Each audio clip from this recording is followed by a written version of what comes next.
When those leaves start falling, that's the beginning of ryegrass season back here.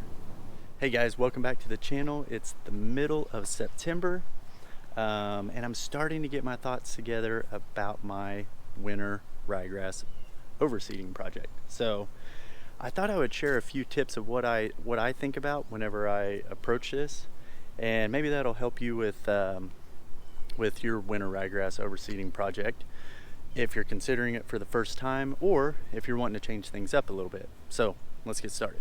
All right, so the first thing that I would point out is if you live in a neighborhood that has HOA, you may want to look into their rules about overseeding your warm season turf with ryegrass. Some neighborhoods that I know about, they will not let you do a winter ryegrass overseed of your warm season turf. So look into that before you spend all that money on grass seed, fertilizer, and stuff like that. All right, so the next thing you would want to consider is if this is your first time doing this, you may have a lawn schedule that in the fall time you apply a pre-emergent down, a fall pre-emergent going into the winter seasons. And if you're going to do a ryegrass overseed, you got to be very careful with pre-emergent, because that will actually prevent your ryegrass from germinating. Now, a good one that you could put down if you're wanting to try to get rid of some weeds is more of a post-emergent style spray. I do know personally that tenacity does work well with ryegrass seed.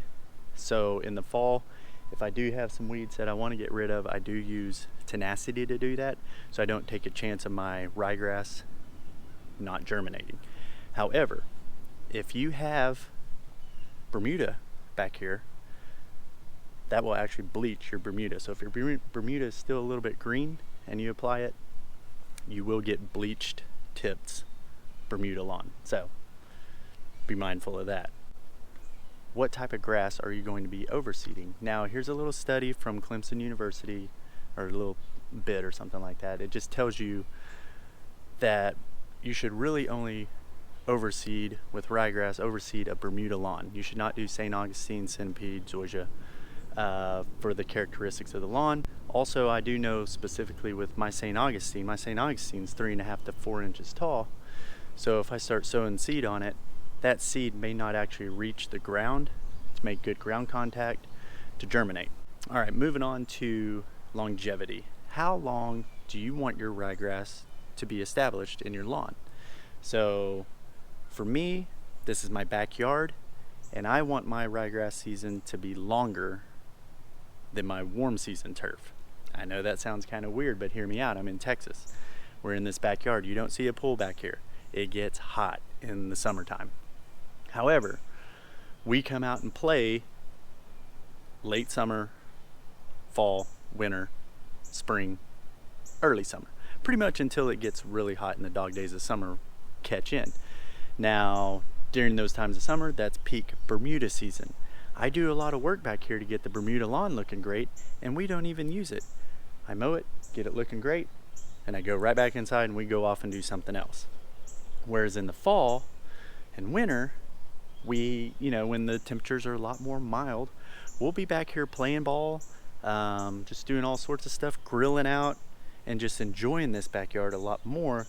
So it's more important to me to have a nice winter turf than it is an actual summer. I know that sounds weird, but no one sees it.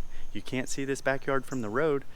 So I got to thinking, why am I spending so much time and effort back here to get it looking good when we're not even back here to enjoy it until the ryegrass gets established and we can actually be in this backyard and have some fun.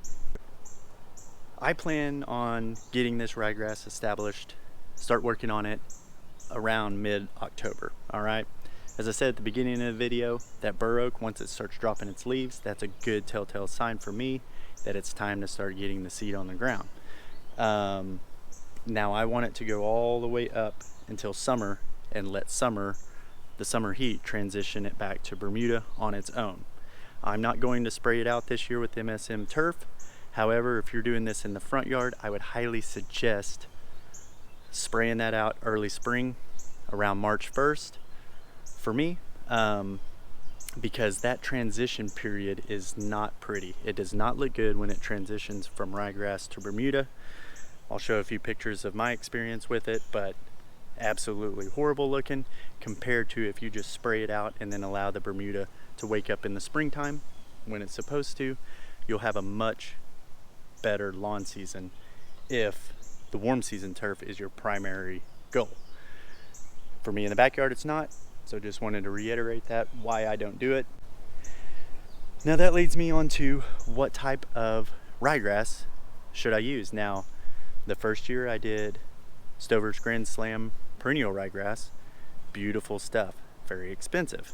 I did a 50-pound bag, which leaves about 7.6 or so pounds per 1,000 square feet. I've got 6,500 square feet back here.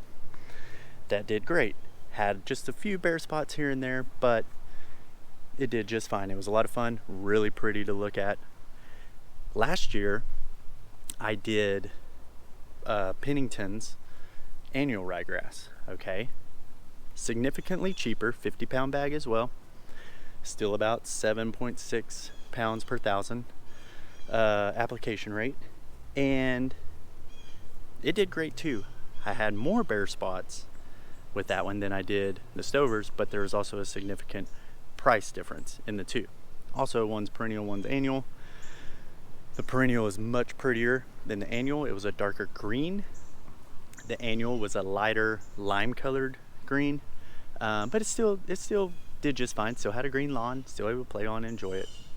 But this year I'm going with Baron Brug's annual again, okay?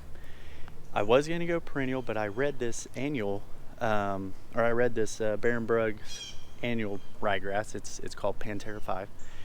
And it was tested by Texas A&M, so I figured, well, we live in Texas, so that's what I'll use. But it gives the turf qualities and then allows for a natural transition when the Texas summer temperatures come about, transitions back to your warm season turf on its own. So I figured, you know, for the price, it's a medium range price range, so we'll give it a shot this season and just see how it does. So if you want to follow along, I'll be doing updates with that specific type of ryegrass this season. Oh, and also there will be a little bit of variation between the first two that I mentioned and this Baron Brug's, because I'm going to 100 pounds of ryegrass. So that'll be about 15.5 pounds per 1,000 square feet on my application rate. If you have any comments or experiences with any of this, please leave a comment down below for all of us to learn from, because that's one good thing about these videos is I can learn a lot from you guys just feeding me information. So anyway, thank you guys so much for watching, and we'll see you on the next video.